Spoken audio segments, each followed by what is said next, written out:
Welcome home to USA Global TV and Radio, a place where dreams take flight, with authentic storytelling, diverse perspectives and meaningful conversations, where global stories unite and bridges are built beyond all borders. Discover world-class education, entertainment, hope and inspiration. Together, we're building bridges worldwide.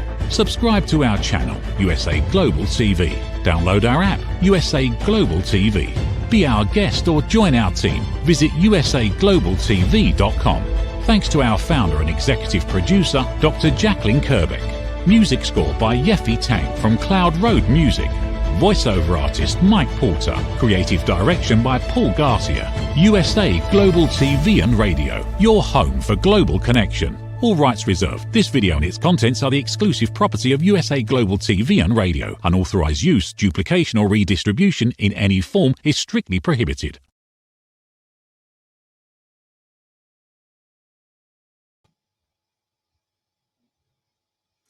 Good morning, good afternoon, good evening, and welcome home to USA Global TV and Radio. We are delighted to have you back with us. And I'd like to welcome you to Authentic Achievements, the show where we share real stories from leaders and experts who've built success by staying true to who they are. I'm your host, Kim Randall, and today I am thrilled to be joined by Sutton McCraney, a wife, homeschool mum of 4, expat and proud United States Air Force veteran. Sutton holds a master's degree in management and is currently pursuing her MBA in marketing. She draws on her incredible experience to help experts stand out as leaders, attract premium clients, and become a category of one in their industry using the power of content. What makes Sutton truly unique is her concept of magnetic leadership, aligning your authentic leadership with your marketing so that you naturally attract the right people and the right opportunities. If you've been trying to break through in your industry but still aren't seeing the growth you want, Sutton offers a magnetic shift call, a free 20-minute session to uncover the exact gaps in your messaging and online presence, and you can connect with her in the notes below. But let's first bring Sutton out and bring this to life. So how do you really get into that magnetic leadership? Sutton, welcome. Kim, thank you so much for having me here, and welcome to everyone all over the world. It's such a delight to have you on the show, Sutton, and I love that you're taking all of that experience, and what a breadth of experience, from homeschooling 4 children. I'm trying to work out which would be more challenging, that or the Air Force. I've got a feeling maybe both equally, but you'll be able to bring that to life for us. So can you tell us a little bit about what brought you here? What brought me here to Authentic Achievements? What brought me here on this journey? In life. Wow. Just like most things in life, it was a meandering journey for me. I spent almost 10 years in the United States Air Force, and having my own business online was not the plan at all. In fact, when I made the decision that I was going to be leaving the Air Force, I wanted to open up a fitness studio in Morocco, which is where I currently live. And I had this big vision all planned out, and that was right before 2020. And that plan didn't work out. And hindsight is 2020, and it was actually a blessing in disguise. And so I just kind of went on this path, went back to school, got my master's in management, did some project management for a startup company, had a podcast that I monetized by accident. And I had a very, very good friend who was starting their coaching business, and they came to me for advice. And at the end of the call, they were just like, you should be doing this. And it was a completely foreign concept to me. I didn't know there were people paying money to talk to people on Zoom. And I just said, no one's going to want to pay to talk to me. People can just Google this and, be on their way. So I sat with that, and it took me a whole year, Kim, before I actually went forward and started my business. Wow. And that's so often the case, Sutton, from the people that I speak to. We can have the idea. We know that we've got a skill set and a lived experience that can help other people that might be facing something we've faced, and yet we find ourselves becoming our own worst enemy, sitting in that period of doubt, waiting for that moment of perfection when everything's lined up, when when all of the things drop into place. And yet that's not what happens in an entrepreneur. Well, it's not what happens in life, let alone an entrepreneurial journey. But it certainly isn't what happens in an entrepreneurial journey, is it? Not at all. And I think that's something that is not made clear to people when they start out, that this is going to be a journey. It's not, instant oats, Yeah, right? It is a constant evolution, and all of that is normal, and it is okay. I think what gets people caught up is the fact that most of us were conditioned into a 9 to 5 mindset. And so we go to our job, right? We do our thing. We never see what's behind the scenes. We never see the board who didn't hit their quotas for the first quarter, yeah, right? The sales department, operations, management. We never see all those moving pieces. We clock in and clock out. But when you're a business owner, you are all of those departments. So the buck stops with you, and then it gets real like, oh, okay, I have to go out and market this. I have to go out and talk to these people. I have to do this, I have to do that. And I think people don't realize that. So when there's these ebbs and flows, it can get overwhelming because a lot of people have not prepared themselves for that eventuality and inevitability. that's so true. Because I think when you start off as an entrepreneur and you've got an idea, haven't you? And you think, okay, I can do this. This is going to be really, really good. And then you get there and you're on day one, and all of a sudden you're marketing and you're HR and you're legal and you're IT. And you're like, well, hold on. I didn't realize I've got to factor all of those into what I do. And then you've got that fear of not being enough. You look at everybody else and they seem to have it all together. And you don't want to just be a me too. So how do you find that niche? How do you find that? What is it that you're bringing that makes you unique in the sea of people that are doing something similar to you? Well, I'd say the first thing that makes me unique is the honesty. Yeah, The honesty that the reason my clients come to me is because I have no problem telling them what is real. I hold up that mirror for my clients.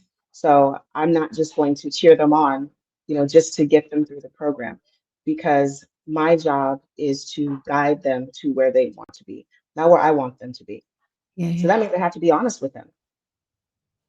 If they're, slacking off on whatever it says that they want, well, we need to have a discussion about that, about why that is, not for me, but for you. So I think that's one thing. And the other thing is that I don't push my way of doing business on my clients, yeah, right? If they don't like shaking a tail feather on TikTok, they most certainly don't have to do that. I want them to find their way and truly empower them to do that. And I think that's something else that's missing, particularly in the online space. There's a lot of blueprints, as you said, the sea of saying everybody just kind of cookie cutter, copy paste. And I think that's because there's this misconception that there is this set formula for success, for business success. yeah, And that is not the case. Everybody's journey is different. And again, as I said in the beginning, that is okay. We have to find our own unique path. And I think that's what helps me stand out, because I'm not afraid to help my clients do that, even if it means I'll have less clients because of it, because there's some people that just give me the exact steps, right? And I'm not here to do that. I love that, because I think that's what we've got to do, isn't it? We've got to find our space. And one of the reasons why my show and my business is called Authentic Achievements is like, how do we find our path back to being authentically us and being able to define what success looks like for us? Because I've worked with loads of leaders, too many to mention, over the years, and they've hit what you would suppose success looked like. They've got the status, they've got the money, they've got the car. They don't feel fulfilled. They don't feel happy. They're kind of still churning, and yet they've achieved what allegedly they wanted to achieve. And sometimes it's helping people to take that step back and going, is that really what you want? Is that going to give you happiness? I was saying to a client just the other day, and he was like, well, I'd work really hard and I'd get there. And I said, okay, so you've got there, you've done that, brilliant, and you've achieved it. How happy are you? And he looked at me and went, well, about 25%. So why are you putting all that effort and all that work into something that's 25%? And as I think it's Colin Firth's character said it in Mamma Mia too, there is absolutely no point getting to the top of the ladder if it's pointed at the wrong wall. But that can be one of the challenges for people, isn't it? Is how they identify if the ladder they're trying to climb is on the wall that they would like it to be on. Yeah, that's a great point. I think it comes back to being honest with yourself, because we live in a modern world and there's so many things thrown at us telling us this is what we should be. This is the box we should fit into. Don't you like this box? Everybody who's successful, this is their box. We've been told what the pinnacle of success is. And because of the inundation of information and everything, it takes a lot to just kind of remove yourself from the noise and say, okay, what do I really want? Yeah. And am I okay with what I really want? Right? It may not be something that you just wake up one morning and you're like, I got it. Yeah. You may think you want something a year from now, and then you get to the year and you're like, you know what? It's time to move on. Yeah. And I think all of those things are okay. It's true because what's right for you is not going to be right for somebody else. But do you find when you're working with clients that they have to intentionally be taken into that world of saying, look at your whole world of what you're trying to achieve, versus this is what I'm trying to achieve for business, or this is what I'm trying to achieve for my career, or this is what I'm trying to achieve for my family, and not that pulling together of all those strands and going, but you are one person with only the same 24 hours in a day. So unless you can pull that back to holistically, what is it you want to do in all quadrants of your life or all aspects of your life? Do you find that something that takes some support in helping people to really, I guess, kind of boil down all of those hopes and dreams and everything into what is your secret sauce? What is the thing that you really want to achieve that you can say is going to give you fulfillment in all elements that are important to you? That's a great question. And from my experience with my clients, I've noticed there's a lot of overlap and reflection with their business and other aspects of their lives. And I think having a space where there is permission, a lot of people are just waiting for permission. So true. For someone to say, it's okay. It's okay for you to pursue this. You don't want to make the unicorn mythical $10,000 per month. That's fine. You want to still work your job and grow your business. That's okay. So I think providing that space that whatever you really truly envision for yourself is perfectly fine for you to do that. And then I've noticed that that's when the light bulb goes off. Yeah. So then it's, oh, okay. So if it's okay for me to do this in my business, well, then I can, do other things. For example, I had a client very recently who came to me who had no business at all. She had tried to experiment with entrepreneurship before, and she carried around a lot of trauma from those experiences. And so when we began to working together, it was only 4 weeks. She had renewed her her nail tech license. She, came up with a business plan, started putting her work out there, got a business account for her social media, and she was getting, inquiries in her DMs. But it didn't stop there because then she started eating better. She started cutting back hours at her job to spend more time with her son. Yeah. So she had these other ripple effects in her life because the light bulb went off that it's okay to give herself permission to pursue these things, that it was safe now. And I think that's the biggest thing.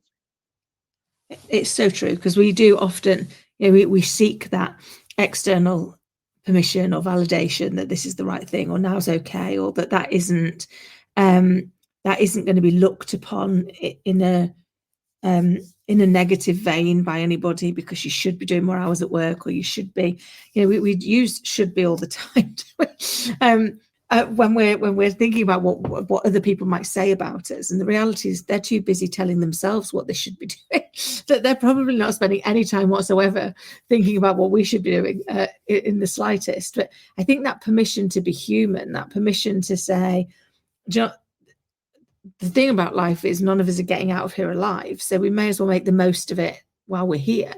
And therefore, if we've got things that aren't bringing us joy, we need to look for things that can change that. Now, that doesn't mean say it's our joy at the expense of everybody else's, but it equally can't be everybody else's joy at the expense of ours. It has to be in balance, doesn't it? So how do you help people find that balance? Setting boundaries. And I think boundaries are more for the individual setting boundaries than other people. You know, I find that my clients, once they say, okay, this is what I'm available for in my business, in my life.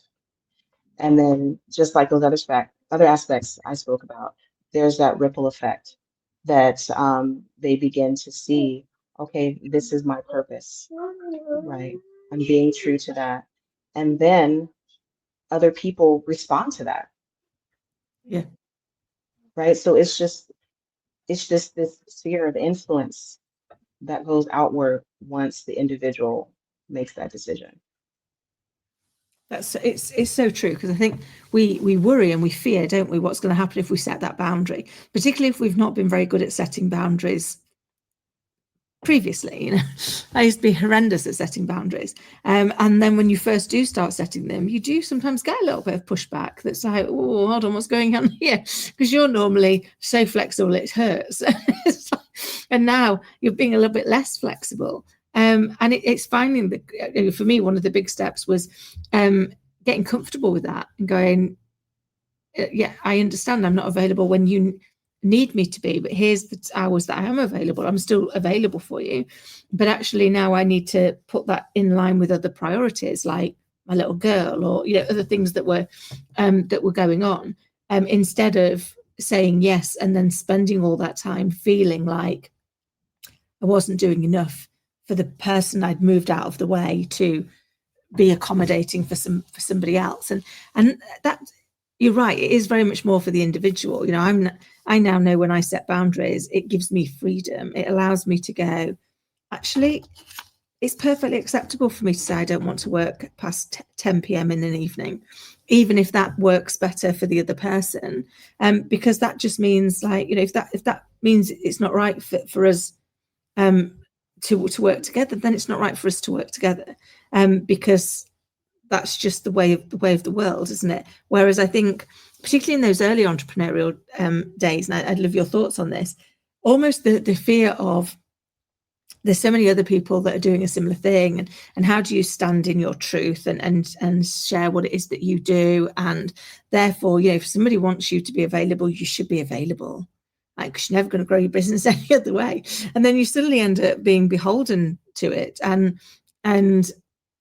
it not, we set up on our own because we want freedom, we want autonomy, we want to create the life that we want to lead, and then if we go down that route, we end up with all of the downsides of working for somebody else: too many hours, not enough control, no restrictions, but with none of the upside, none of the security that the bills are going to get paid, the salary is going to come in. So you end up almost creating that perfect storm world, don't you, where you've got none of the things that you hoped you were going to get around freedom, and all of the fear that comes from what happens if you don't win clients? What happens if you can't pay your staff? What happens if you can't do these things? So how do you help people navigate that mindset piece to say, if you keep going down this route, you've got the worst of both worlds. You're just gonna burn out, and you're going to end up going back and working for somebody else, versus actually having the courage to stand in your truth? That is a great question and a great observation. I know I have seen that a lot, where people have just, replaced essentially one 9 to 5 with another. And for my clients, I start with showing them that this is the trap, right? Walking them through, okay, when you were in school, You were being prepared to be on that conveyor belt. And then unless you get yourself out of that mindset, which we work on, that's just going to continue where you're just in your business. You're not running it, you're not leading it. You're just on that hamster wheel. And when it comes to really living in your truth and standing on that, I think it's first acknowledging, that a mindset shift is needed. And I think it's next having that conversation that what am I doing in my business right now that I don't want to do? Yeah.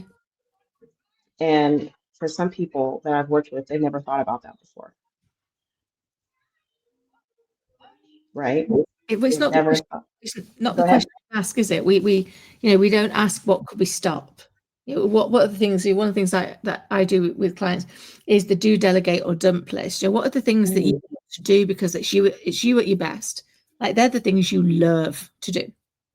And then what are the things you'd love to delegate, even if you can't delegate them today, but you know that they'd be on your list to delegate in the future. And then what are the things you just need to dump because they had no value to you, they had no value to your customers, and they had no value to your business. But you've got yourself stuck doing them because we all do, don't we? We all do get stuck doing things that we can't even remember why we're doing them because we don't take those moments of pause and reflect, those moments to step back and go, is everything I'm doing every day really moving the needle forward for me, for the family, for the life I want to lead, for the business, for the people I serve? So how do you help people create that space to be able to intentionally reflect on those elements and go, okay, these bits need to be done, but eventually I'd bring somebody in to do those. These bits, I don't know why I'm wasting time on it. I don't know why why am I fretting about this when it's not going to be important to me in 5 months, 5 weeks, 5 days. I say, let's look at your day. Let's look at your day in your business. And what I find is most of it's just fluff, Kim. Yeah. In Canva or, having conversations that don't move the needle and it's very scattered. So getting really clear on that. And as you said, the delegation, and with the delegation, especially with women, we tend to take on things, right? Because we think that that's our role, just to take on everything. And this is where the boundaries come in place. So whether it's with, children, partner, this is my time to do this. I'm going to be away for a few minutes. All of those things come into play. And then that day, it starts to free up. So when I tell my clients, you don't need to be posting, for example, on social media 5 times a day, Yeah. right? You don't need to do that. And so then it's like, oh, well, I always thought that I had to. Well, who told you you had to? Is this written somewhere in stone tablets that you have to do this? Well, no, I don't even like doing this. Well, let's find something that you do like and do that instead so you can get even better results because it's aligned with your life and what you envision for your business. I love that, guys. It's so true because when I first started out, it was very much you've got to be on social media and you've got to do this, you've got to the thought sent shivers. I'm like, don't want to do that. Don't want to be in front of a camera. I don't want to talk to I happily talk to people. I happily talk to clients, people I can help. I happily talk to people who may never become clients, but actually I can add some value and I can help.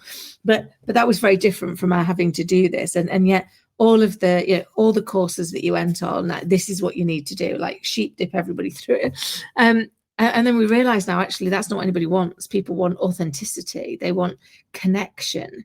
And actually they're not going to connect if you're doing something that doesn't fill you with joy, if it doesn't bring you some sense of increase, because that's when you were at your best, and that's what people are looking for, isn't it? Is that if they can hit your energy, if they can feel that actually it's going well for you, they've got more confidence that you can help them make it go well for them.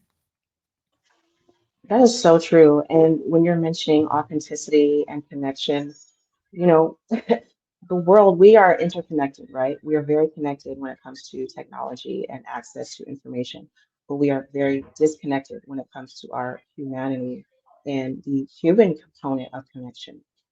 And I think it just comes down to people wanting to feel something again, wanting to Yeah. feel something again and believe in themselves again. So when we cut through all of the how much money do you want to make, you want to do this, the goals, all of that, when you get through all of that, at the end of the day, whatever people are buying from you, even if it's a t-shirt or a social media management package, they want to feel something. Yes, they want to solve the problem that they have, but underneath that, them solving that problem makes them feel something. Yeah. Yeah. And that's what we are missing. And that is why, as you so colorfully mentioned, the sheep dipping of everyone, and this is how you do it. That process takes away the humanity. And this is why we have the copy paste. And I think we are on the precipice of a huge shift in marketing Yeah. because of that. People who have been able to skate by with the copy paste, cookie cutter kind of thing, that is no longer going to work because, as I said, people need that deeper connection. And people know what's real and what isn't. I mean, we see it, right? We see it all over the world with different situations where there is unrest Yeah. because people are seeing through the garbage. And I think that's no different than marketing your business and services. So, quite honestly, if you want to stay in business, you got to come out there and stand on your truth. Yeah. Well, that's what people are looking for, isn't it? They're looking for. I often liken it to, and there's a video many years ago, used to be on YouTube, of all these people, and they were sat in a massive field at a concert, and then one guy gets up and dances like an absolute lunatic, and everybody sits there going. I've seen that, yeah. But within a couple of minutes, you realise he's having a lot more fun than everybody else. So people start to get up and join, and then it's not very long before everybody.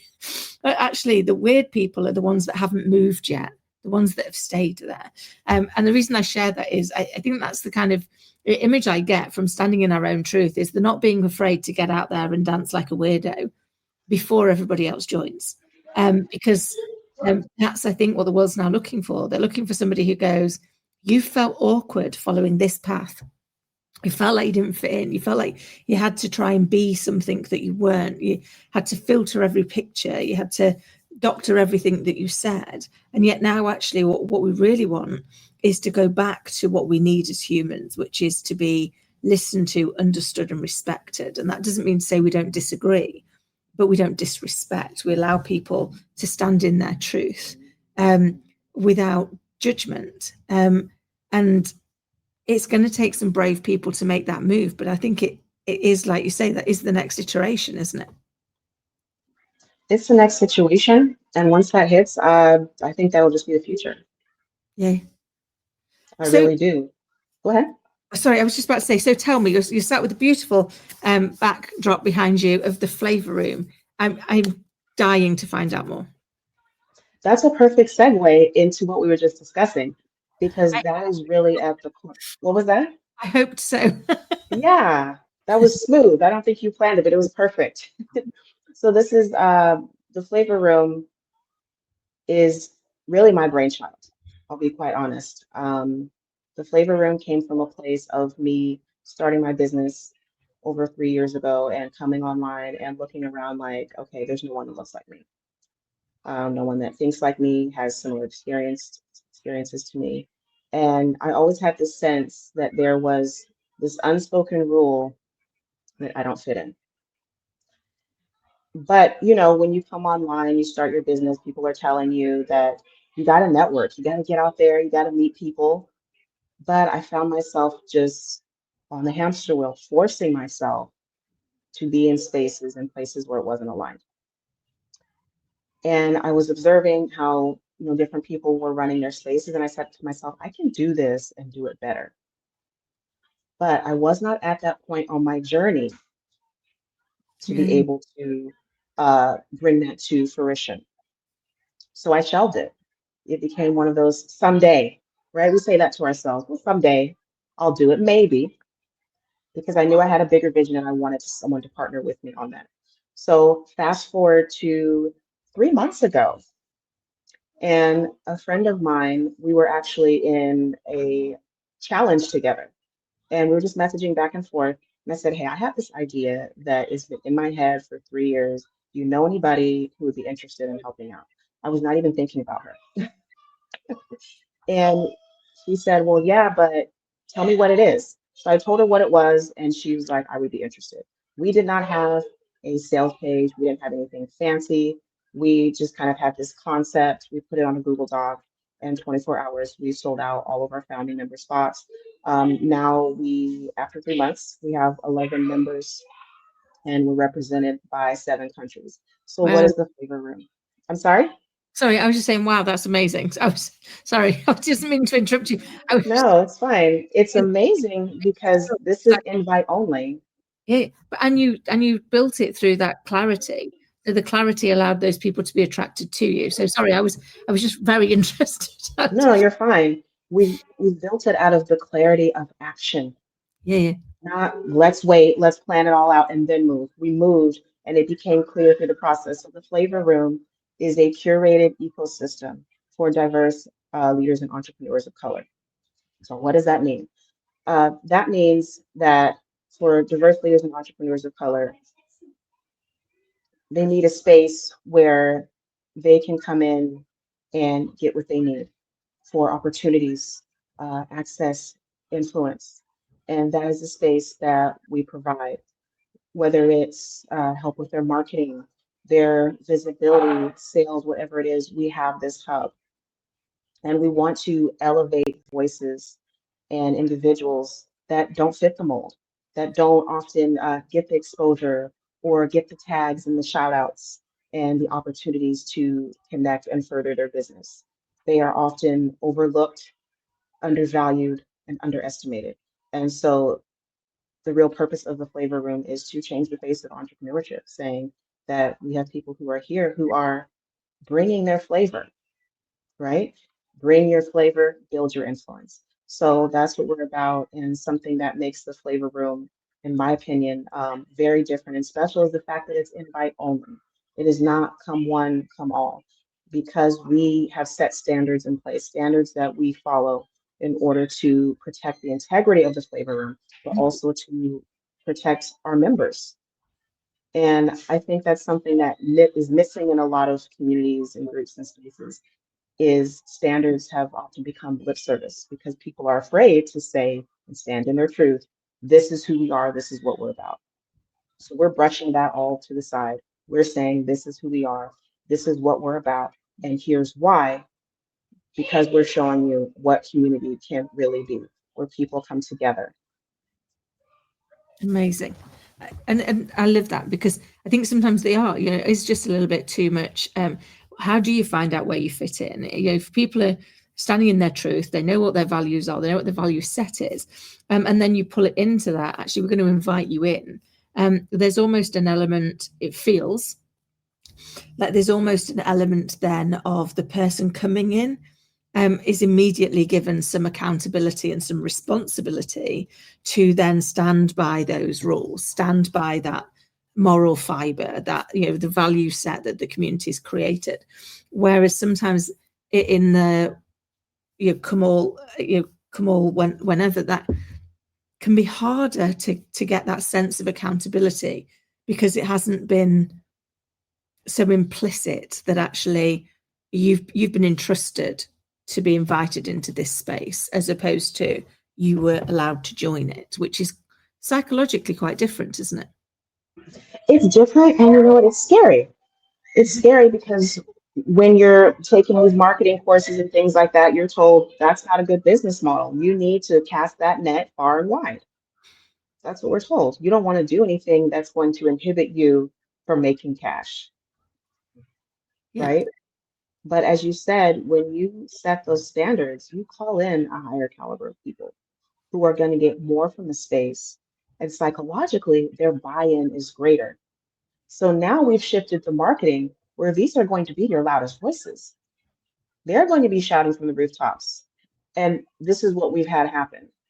we've had recent members come in who have said, you know what, I'm ready to cancel all of the memberships that I have because I'm just not getting what I need from the spaces I want in. And that's what we want to create, where people are coming in, not only getting what they need, but they're staying. They're Yeah. staying because they see they found a place where they fit in, where it's not just, oh, we'll see you next month.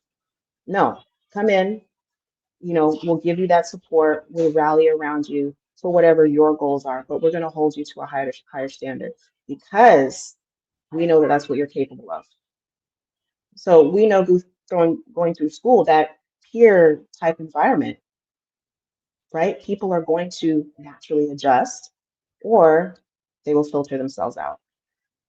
Yeah. So I think we've really created something special. And that's why I say we're changing the face of entrepreneurship because I really believe we are going to see more models like this. Because think about it, Kim. How many times have you heard people say, I'm just so lonely? Entrepreneurship is lonely. Well, why? There's hundreds, if not thousands, of networking groups and communities all over. There's something missing. Yeah. And it's so true. I mean, I was joking just the other day at a networking session. Your number one dread at these things is that people aren't there to connect; they're there to sell you something.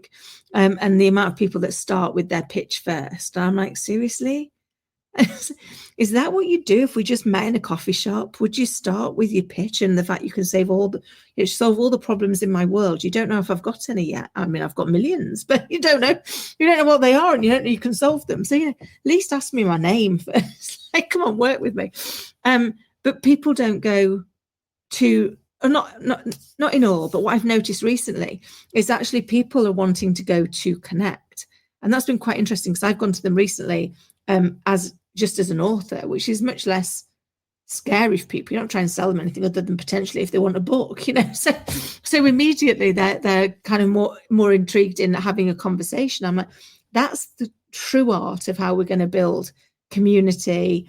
Entrepreneurship is actually connecting with no ulterior motive, with no hidden agenda, but to connect, to learn and grow. Because eventually that all works, doesn't it? Because you need something they need, or they've got, and they need something you've got. But it's that evolution of getting it back to being human. Would that be fair? That's more than fair. I think that's spot on. And I think what we forget, because we're so caught up in our day-to-day stuff, we're caught up in the world and technology and everything, we forget that humans have been entrepreneurs since man has walked this earth. Yeah. Didn't have a phone, Yeah. didn't have social media, didn't have filters, didn't have all of this stuff. You went out and you connected with people. You had something that they needed, they had something that you needed, and people made that exchange.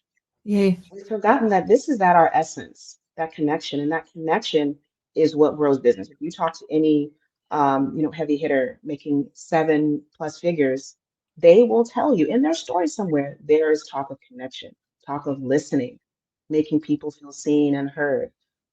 Just look at the top billionaires like Oprah, for example. That is how she made her empire, making people feel something. Yeah. Well, and I can't believe we're nearly out of time. But that kind of brings me to Maya Angelou's quote, which is, "People will forget what you did, people will forget what you said, but they will never forget how you made them feel." And that kind of sums up what you just said about billionaires. What they did is they acknowledged it was the connection and making sure that was a positive connection that actually was the opening of their success. We literally have got about 30 seconds. So before we go, one, thank you for coming on and sharing your insight with us. It's been amazing. But just before we go, can you let people know how they can get in touch with you? Thank you so much, Kim. Everyone can get in touch with me by going to my LinkedIn. I'm the only Sutton C. McCraney on LinkedIn. So amazing. And we will make sure that is in the notes below. So Sutton, thank you so very much for coming on and sharing your insight and your journey with us. It's been a real inspiration. So thank you. And to everybody listening and watching, I hope you found today's episode to be as insightful and inspiring as I have. And until next time, take care. Every woman carries a story of strength, of purpose, of light. Through her courage, the world is transformed. Through her grace, Generations are inspired. This is Iconic Women Within Every Woman Lives a Goddess, a celebration of brilliance, beauty, and empowerment. Join us every Wednesday at 11 a.m. New York, 4 p.m. London time, only here on USA, Global TVR, and radio. Featuring the iconic Dr. Jacalyn Kerbeck, honoring voices that shine across the world. Subscribe to our YouTube channels, USA Global TV and Dr. Jacalyn Kerbeck, to watch and engage with all our content. World-class education, entertainment, hope, and inspiration.